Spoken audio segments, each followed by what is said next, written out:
तो सांग मैंने आपण मानक स्वागत आउ गोटे न्यू ब्लॉग रे। तो आपण मैंने देखिपे मुझे जस्ट आउ गोटे जगह को पलि आसी तो सेठी गोटे हप्ताह भाई मत रहा पड़ो कहीं जो दादा थे से गाँव को पलि तो से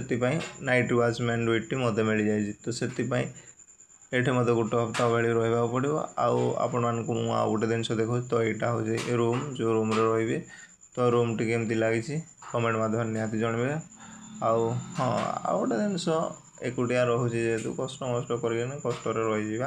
तो एकुटिया रही आपने जानते हैं केते कष्ट तो आउ छोट किचेन टे भी अच्छी तो से जेकोसी इच्छा है जो जहाँ भी मुझे रोसे भी खाईपरि तो से छोटिया किचेन टे भी सुविधा रखा गैस फैस लगी आउ सब सामग्री अच्छी इत्यादि सब अच्छी तो चाहिए भी मुझे रोसे फुसे करके खाईपरि तो जेहेतु मु बाहर न खाए से गैस फैस जेहेतु अच्छे मुझे रोसे कर खाइले मत बहुत भल लगे तो से आसिली बसी पड़े कहीं बाहर जाइए बुलाबुली करके आसिक रूम रे बसी तो बहुत मात्रा बाहर हल्का फुल्का एमती चलता वर्षा तो भिजी जाइए तापर आसिक बसी पड़े आसिक बसी पड़े कहीं थका लगुच